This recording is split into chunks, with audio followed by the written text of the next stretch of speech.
Welcome back to the Underdog Podcast. We got a lot to catch up on.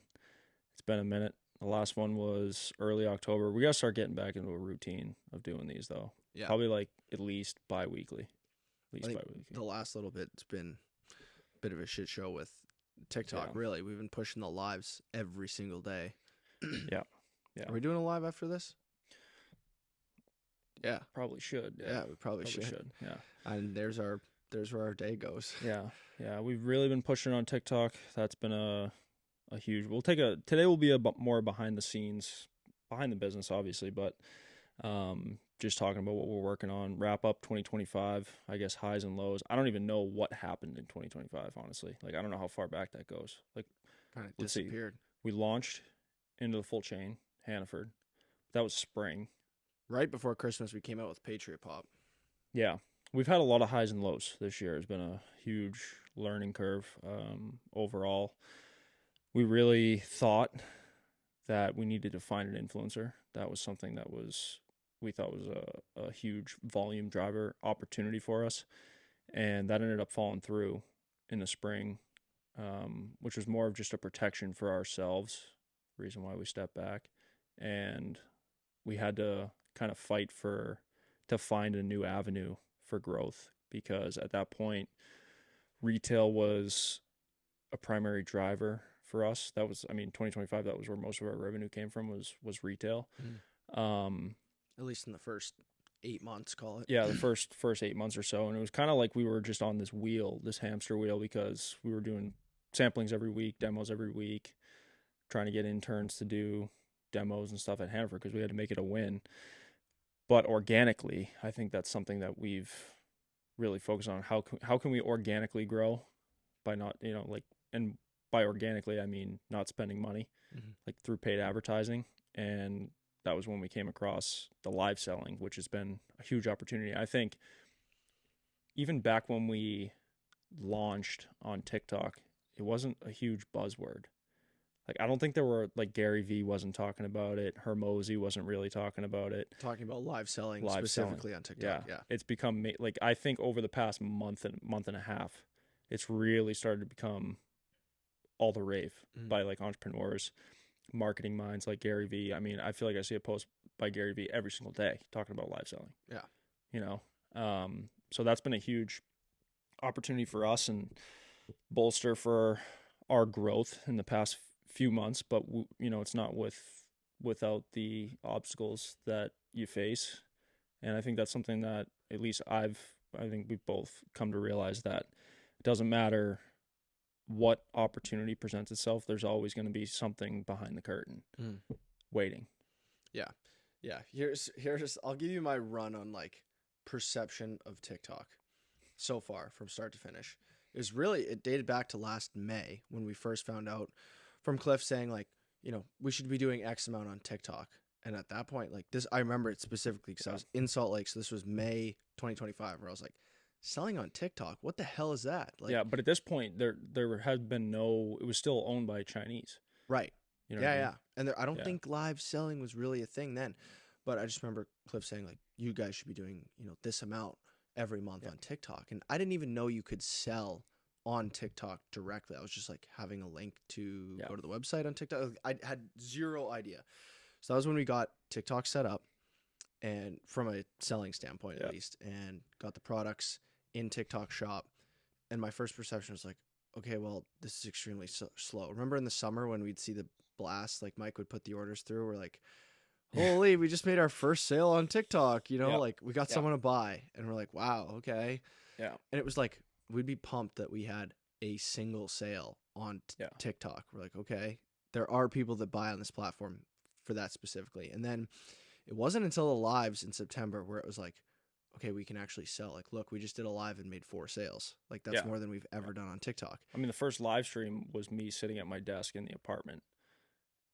Literally just had the phone like up on the side, and I was just working. And there was maybe 4 people in there. But I was like, this is interesting. Like, that, we didn't even know how to pin a product at that point. Yeah. And over the past couple of months, there's been more and more functionalities. I think what we're experiencing right now is the early wave of something. Like they're growing so fast that they can't keep They have up. growing pains. Yeah. Yeah. They're like a 13-year-old that just went from 5'4" to 6'2", and they're wondering why their knees hurt. Yeah. Yeah. Uh, Yeah. but then we started selling, like live selling and really selling. And we Yeah. got into the swing of things like by October, okay, we'd probably been live selling for a month. And it was like, holy shit, like this can really be something. We started learning about the campaigns and the exposure boosts and like what TikTok Playing by was, the rules. yeah, was really Yeah. becoming and like the beast it was turning into. And it was great. And then we hit our first wall. Yeah. Then we hit our second one. And now I'd say we're probably in our third or fourth Yeah. wall. But it has its pros and cons.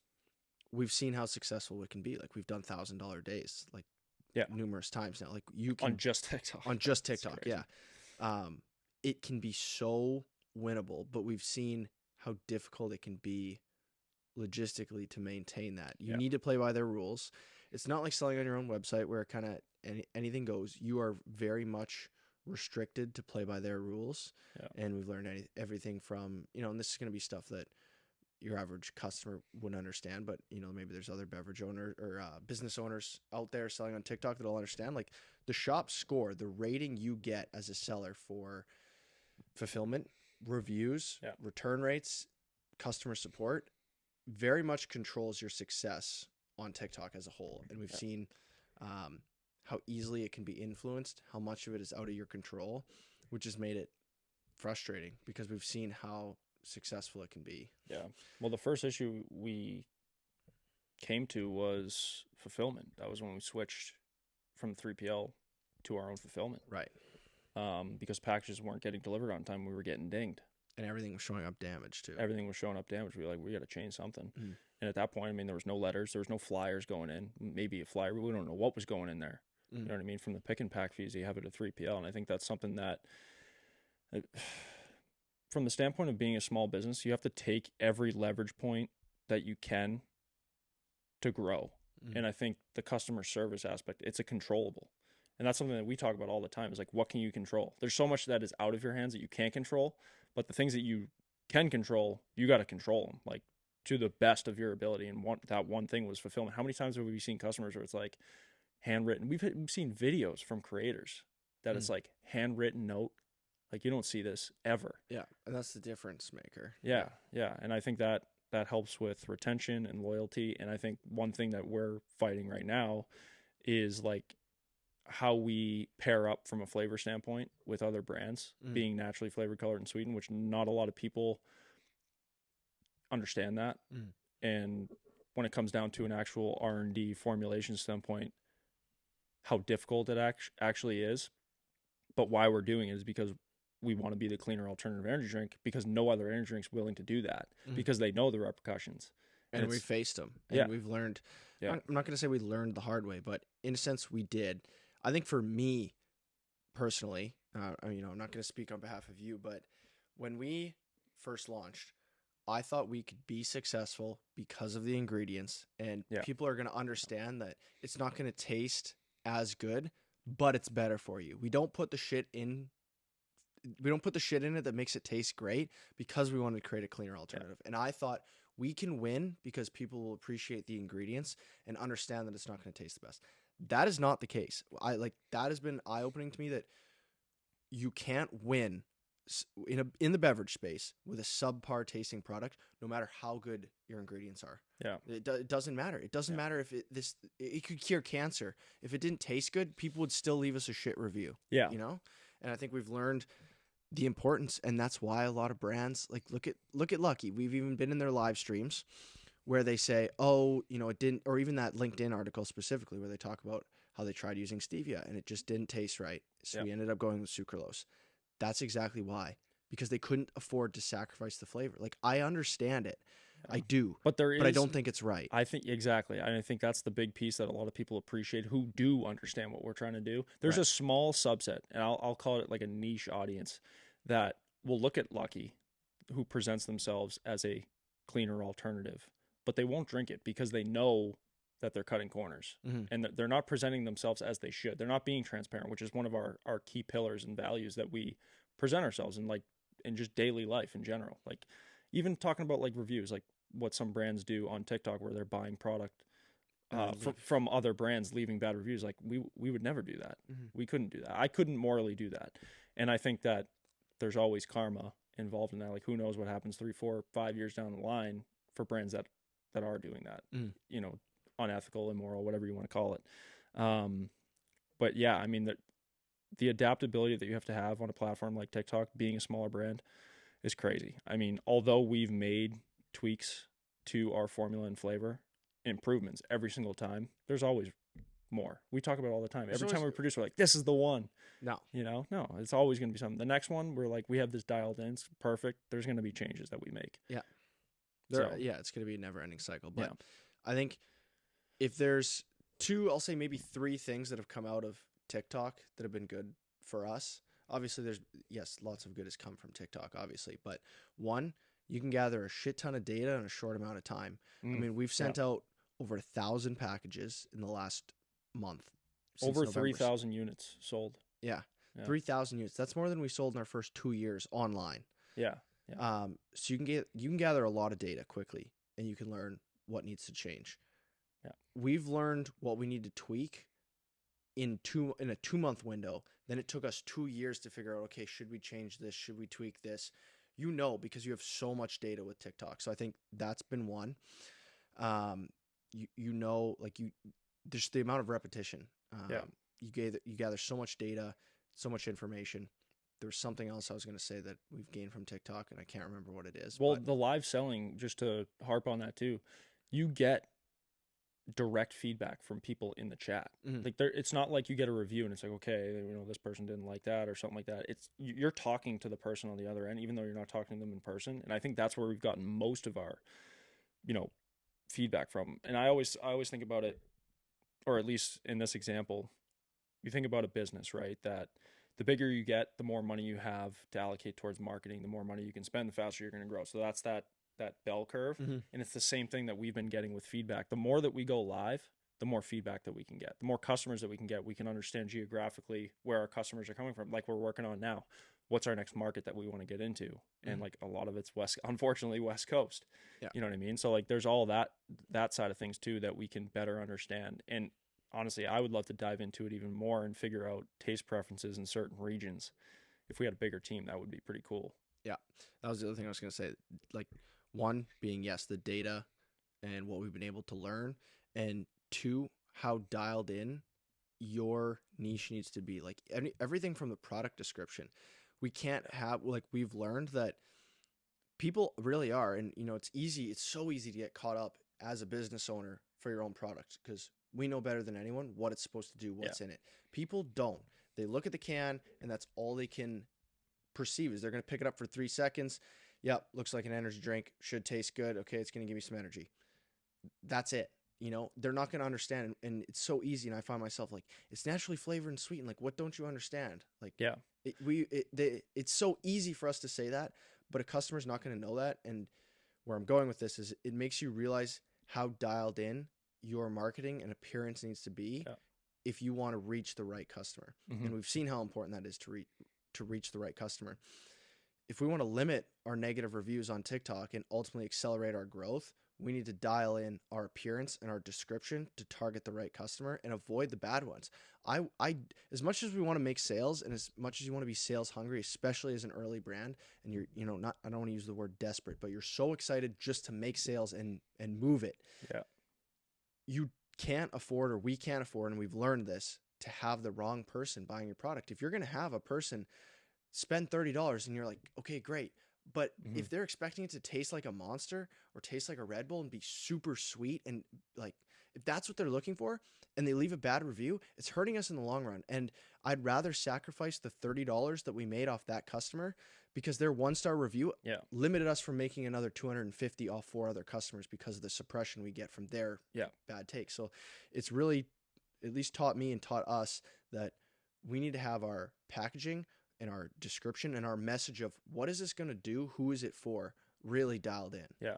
Well, I think we shot ourselves in the foot with the design. I'm not going to lie.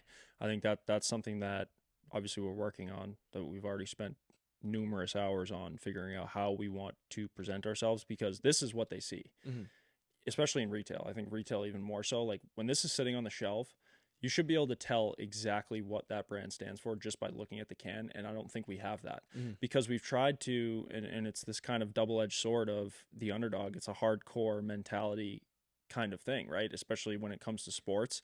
So And I we think didn't, our buyers have changed too they've over the changed. years Yeah, from the start. they have changed, but it also, it makes you think how powerful the packaging is. Think Liquid Death, think Huel. Huel's another one, right?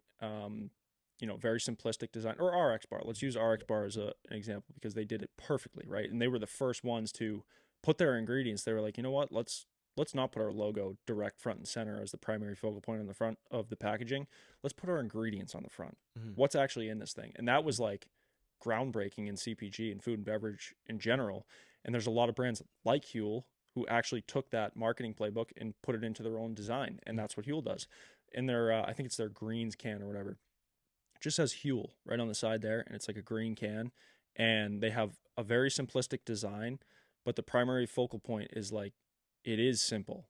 It's a clean, like you look at it and you're like, that's a clean product. You Yeah. know what I mean? It's a And healthier alternative.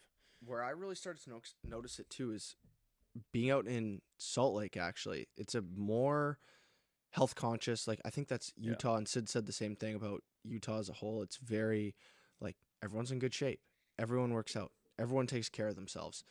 And I've noticed a lot more health conscious brands out there too. Like walk into the grocery store there, Harmon's for example. There's one brand based in Utah. It's called either Simple or Simply Ingredients. And one, the name speaks to it, but their design, just looking at the packaging, you're like, that's a clean brand. Like you could tell, like it's not going to be full of shit just by how it presented itself. And that's what we need to do. That's what we need to do better. Yeah. Yeah.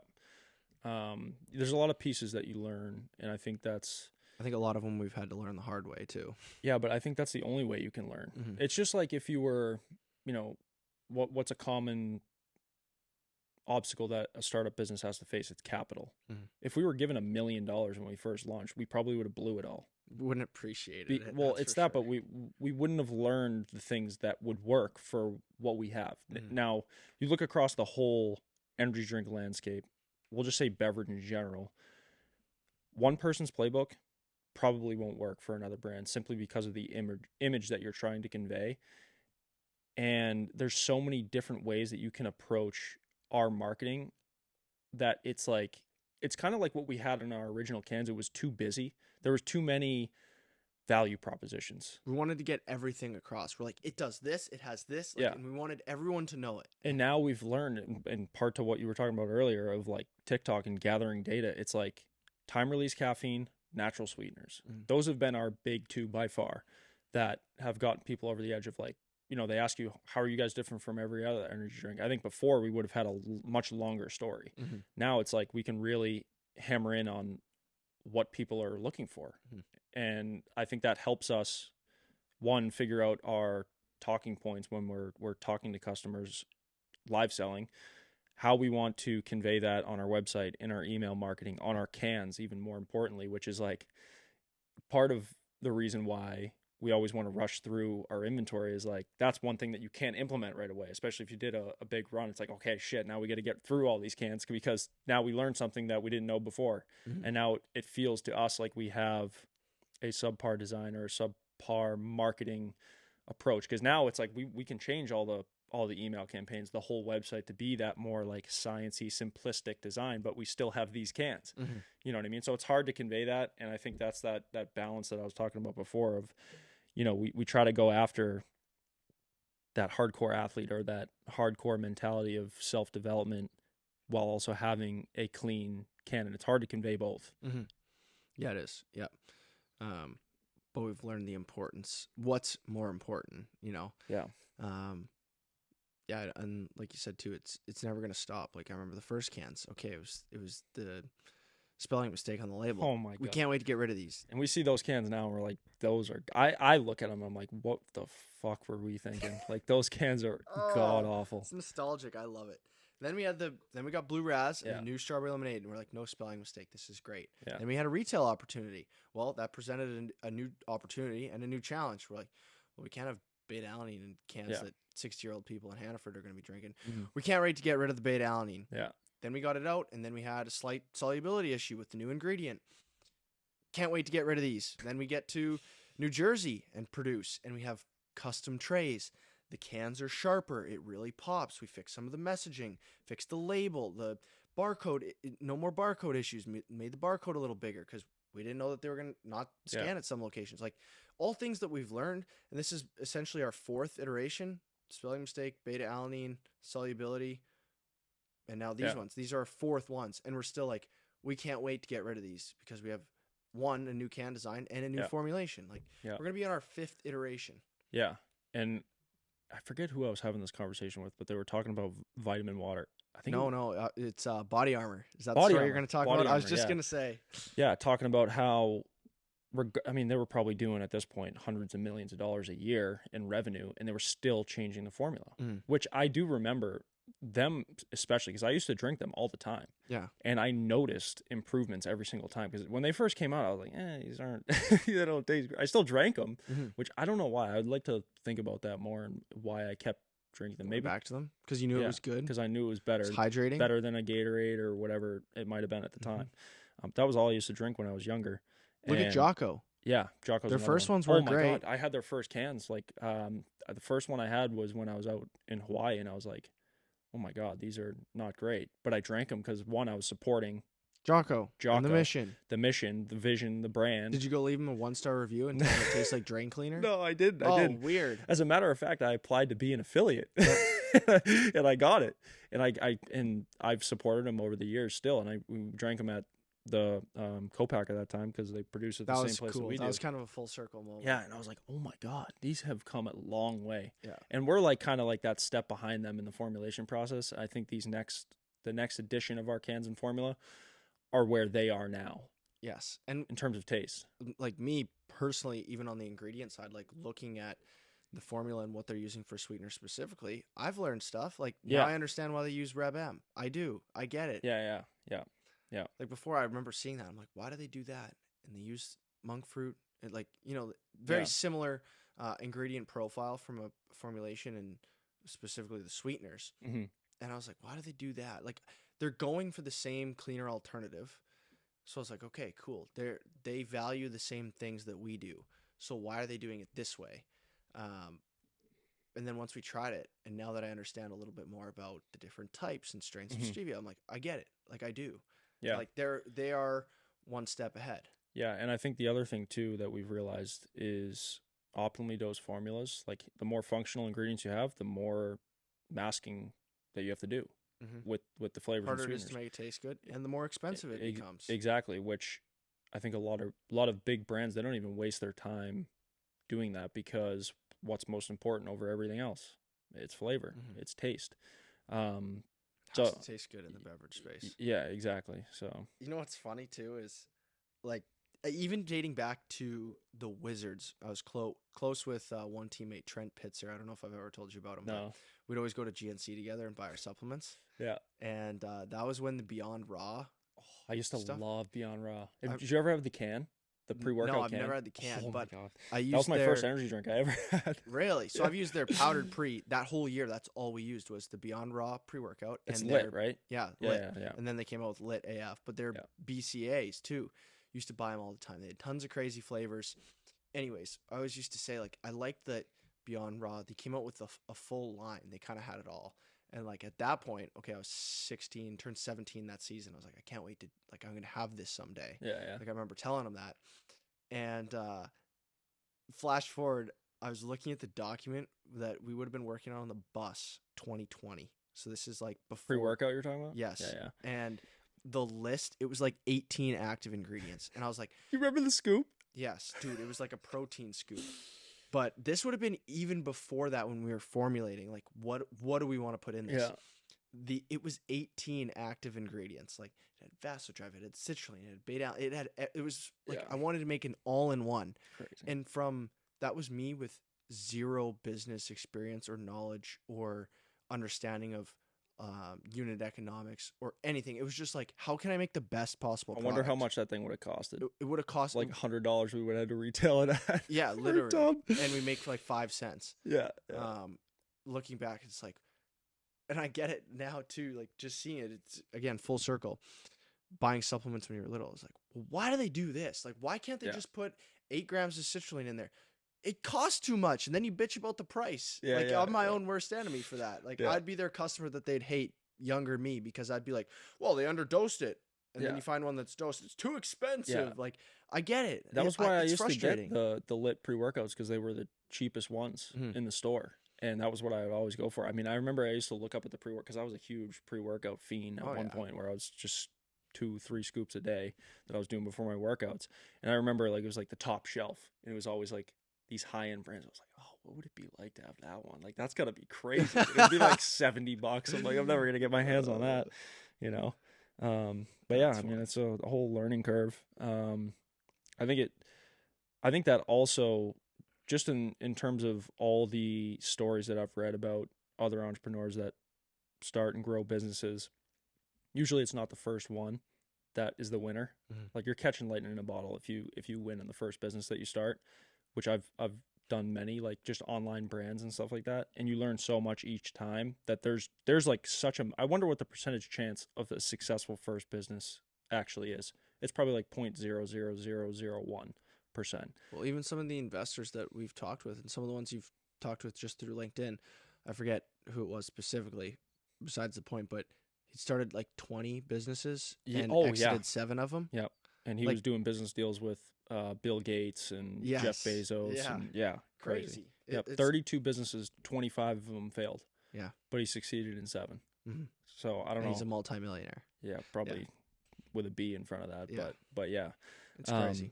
yeah, it is nuts, and I think that's just kind of the pains that we're in. I mean, there's been plenty of times where we spend weeks where it's just like it feels like we're kind of spinning our wheels. I get back at the end of the day and I'm just like staring at my ceiling like you know, what's next? Like how do we get there? And there's been so many times where it feels like we're on the brink of disaster. Like this could be over kind of thing. You know what I mean? Numerous times, You're numerous fucking times. a right. Yeah, Yeah, yeah. And we had one then of those a few weeks ago. yeah, and then you climb out of it and you know, it's this. Mhm. It's the As long as it traditional. keeps going like this, Yeah, exactly. Which is funny because I was looking at Shopify the other day. that's literally what it It's looks literally like. what it looks like. Yeah. Yeah. And it's crazy. Like that's you see a stock on the stock market, you're looking at a chart, like that's exactly what it is. And I'm sure the person, the business behind that stock chart has done the same thing, hmm you know. Well, even like it is neat to just take a step back. And again, I know we've probably I've probably said this before, but it's so easy to get caught up in the monotonous grind of the day to day. Yeah. And it's not until you really take a step back and look at what you've done over the last month, over the last 6 months, last year, back to when we started. Like I remember when we would get so excited over 20, like a 20 case team order. Oh my god, I We'd be know. like 20 cases, like holy shit, let's go. We could Now, actually spend money on ads this month. yeah, and now we'll sit down on TikTok for 2 hours and sling 20 cases. You know, Yeah. it's just like perspective, Yeah. and being able to evaluate, you know, what you've been able to accomplish, what your goals are now, and Yeah. everything becomes relative to like. It's so easy to say in the early days, like, man, if we were doing $500 a day, like that would be awesome. I think I'd be happy. Well, Yeah. we do, and I'm not happy. Yeah, Like yeah. it's like what's next. Yeah. And I saw a clip of Dan Bilzerian of all people, but he was on. I want to say it was Rogan's podcast, just based on the background. Yeah. But it was just a clip like of him, just like this, and he's like, money doesn't buy me happiness anymore. He's like, 10 years ago, if I were to go buy a Lamborghini, fucking A rights, that'd fire me up. I'd think it was sick. I'd be happy. Yeah. He's like, now I could go buy 6 of them. Doesn't do anything for me. I had the opportunity to hire my first personal chef. I was in heaven. I loved it. Now Yeah. I have personal chefs cooking for me every day. I go to the best restaurants in the world. It doesn't make me happy. He's like, Yeah. his perspective and your appreciation for those things changes. And Yeah. even I've seen a clip of Andrew Tate, not to get off topic too, but saying the same thing. That's Like what I was gonna say next. Yeah. the clip of him, like where he's like, "Don't accomplish all your Yeah. dreams because you'll It's be, the you'll be wolf. bored Wolf climbing the hill is always hungrier than the wolf on top of the hill. That's exactly what that is. and happier." I'd say too. Yeah. Like he's like, Yeah. "I've accomplished everything. There's no more. There's nothing left to do. There's nothing left to buy. I've bought it all." Like Yeah. Well, even looking back at hockey too, not to go way off topic, but I think that is exactly what business is too. I wish while I was playing that I enjoyed the pain and suffering more. Like the day to day, the grind, spending, not that I didn't enjoy it because I did it anyways. I loved it, but I was doing all of it knowing that I was going to get something because of it. Yeah. I wasn't like, I'm here now, I'm loving this. Mm-hmm. You know what I mean? Which is very similar in business. And I hope I come around to that and like actually like, be grateful. Like you get to the office in the morning, you have a meeting or whatever it is. It's like, we have a business. Like that's Yeah. pretty cool. Yeah. You know? It's funny you say that too, because we were sitting at Tim Hortons when I was at home talking about New Year's resolutions. Yeah. We were just kind of like, just BSing. Yeah. And Mom's like, "Oh, Kenna, what's your New Year's resolution?" Well, she said she didn't have one or something like that. And I was like, "Mine's to be more present. I want to be. I'm so caught up in whole life, but even more so now in the business specifically. It's like, well, once we get through this, I'll be happy. Once we raise this money, I'll be happy. Once we hit this in sales, I'll be happy. There's always going to be something that I'm going to be saying, and if I don't figure out how to be happy now and appreciate it, I'm going to be saying that the rest of my life, and I'm going to be 60 years old and retired. Like, it's easy. And miserable. And miserable. It's so easy to say, like, well, once Sid's through dental school, like, then everything, once we have our own place, once we're this, well, I'm always going to be saying, once we do this, and all of a sudden life will be over if I don't learn how to be present. And I think that it's happened in hockey too. Like, I remember in juniors, like, once I make it out here, and that was I make enhanced in hockey. Yeah. Once I make it to like Division 1, I'm gonna reach my goal and play Division 1. Well, I did. I played Division 1 for 2 years and I left. Like, I wasn't happy. Yeah. So it just shows like there's always gonna be something. You have to learn to be present, be appreciative, be grateful for what you have, because it is. Like, shit, we're already 25 years old. Like, crazy. Yeah.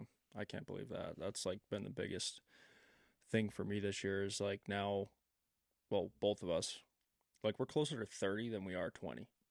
And when I thought of that for the first time, like when I turned 25, I was like, tomorrow I'm going to be closer to 30 than I am 20. And I was like, wow. Mm-hmm. And the fact that, and somebody said this too, I was having a conversation, I don't know who it was. They were like, COVID was 6 years ago or 7 years ago or something like that. And I was like, where did that go? Where did the time go? I don't know. That's a weird time. Yeah. Yeah. And even like the business, like we've been in business for 6 years. And I was even thinking about that. I was like, well, the idea's been around for even longer than that. Mm-hmm. Like January of 2019, basically 2018. Mm-hmm. Like that's crazy. That's absolutely insane. And if it's easy to get caught up in like, I always find this that, what do you call it? What's something the thief of joy? Comparison's the thief of joy. Mm-hmm. And that was me with hockey all the time. Like I would see people that I was, goalies that I grew up playing with, and it was, they were getting their D1 commits and this, that, and the other thing. I was like, I'm better than them. I'm this, I'm that. And it's the same thing in business. Like you look at these other brands, other brands, yeah. You see a LinkedIn post, or I see a LinkedIn post and I see them doing, X amount of dollars and whatever. Even Wild Bill's, like one time he posted an Amazon thing. Yeah. I was like, $100,000 in 1 month on one channel. And like, that just blew my mind. You know what I mean? I was like, why can't we be that? But I think it's just it's a different path for everybody. It's the same thing. Hockey, it's the same thing in business. Like everybody has a different path to get to whatever the end goal is. It's just a matter of, I think the people who end up better at the end of the day, and have a better life are the ones that actually enjoy like every day, because we've heard it from so many people that who have done it. They sold their business or they grew it to X amount of dollars, and they look back and they're like, why didn't I enjoy that more? And they end up going back to do another startup or, do something else to have that feeling again and actually enjoy it and feel the emotion of every day. I mean, the highs and lows of being an entrepreneur and being in business is like no other. I think it's more than being an athlete, honestly. I think, in terms of the highs and lows, like you could be on top of the world one day, and the next day you're like, I mean, look at today. Like now you can tell the story about today. What the hell was that? Crazy. We come out. We come out to pack orders. I think I remember just coming around the corner, like my jaw was on the floor. I think all I said was, "Joe, we got a problem." I was like, oh no. The freaking water's running in under the door through the foundation. Thank God we had a pallet down, or else everything would have been soaked. Ruined. Yeah, it would have been done. Imagine you're already packed all the orders, and we had all the boxes over there. If they're sitting on the floor. Yeah. Yeah. Would have been done. But Yeah, we go from it really is the Yep. highest of highs. Remember our first, like, what did we do? Did we break 2,000 the one day on TikTok alone? We're on top of the world. The next day, our shop's violated and we might be going out of business. Like, it's true though. It's Like the highs crazy. and Yeah. lows are crazy. Yeah. Yeah.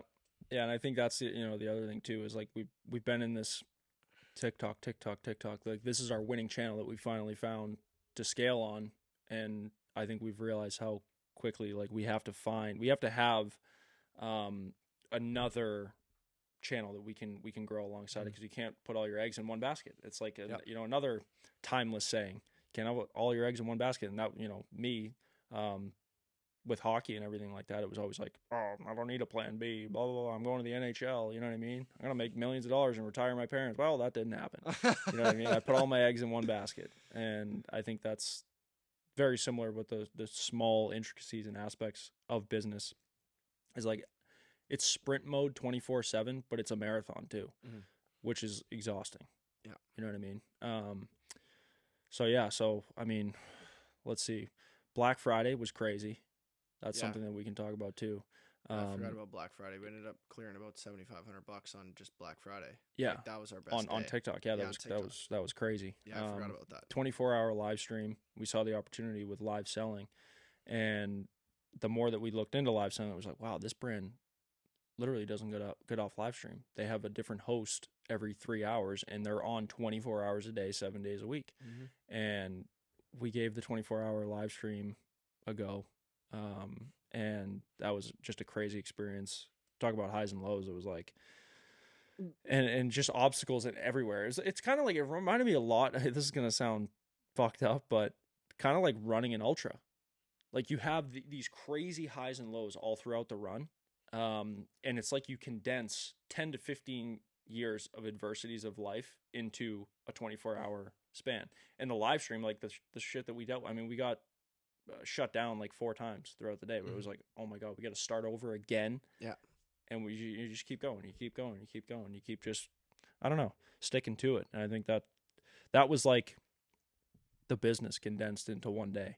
But I think that was really cool because we had a ton of support. It shows the power of community, building a loyal following, and actually appreciating the customer. I think that was another thing that I learned of just how powerful it is to put the book I'm reading right now. It's about making the customer the hero of the story. Mm-hmm. You're not the hero. We work for the customer. Yeah. You know what I mean? And I think that's something that I've learned a lot over the years of like, and it comes down to this too, like of formulating a better product for the customer. All the feedback we get is for the customer, improving the price, not for us, And I think that's one thing that we did early. Like one thing I would have changed is before we launched, we should have tested it out with hundreds of people. Mm-hmm. What flavors should we do? What, how do you think this tastes? It was me and you in a freaking lab drinking samples that, two of the worst people to try something, you know what I mean? And part of that is like learning, like we want it to taste good because we are making it type of thing. And two was we were capital restricted. How are we going to produce enough in the start for people to try it without actually doing a run to sell it to bring in revenue? Yeah. Like, we had nothing to work with, Yeah. Now, like, we have, Garrett making samples. We've been able to send it. We've been able to get more feedback, have more people try it. Like, it's just an expansion of our capabilities. And it's kind of like Hormozy. Like, the challenges only get bigger, but so do your weapons type of thing. Yeah. Like, the dragon only bigger gets, army. Yeah, the dragon gets bigger and nastier, but your sword gets sharper type of thing. Yeah, 100%. But yeah, so I mean, I think we finished off 2025 on a pretty solid note overall. I mean, like you said, like looking back on the whole year, I mean, it feels like the Hanford expansion was like 2 years ago, like the full chain wide expansion, even though it was 7 months, really, literally 6-7 months ago. Yeah.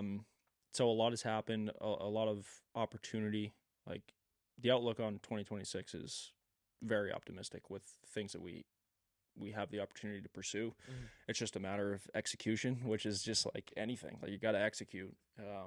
There's a lot of cards on the table per se, and now it's just a matter of doing what we do best. I think is just like facing the obstacles, facing the adversities every day, learning something from it. I think that's one thing. I'm a pretty stubborn person, but I've realized that you can't be stubborn in business. Like if you fail at something, you face an adversity, like you have to take something from it because you'll do it again. Mm-hmm. And that's kind of been our MO is like, okay, make a mistake, don't make it twice. Yeah. Even though we have made the same mistake twice, thrice, maybe even 4 times.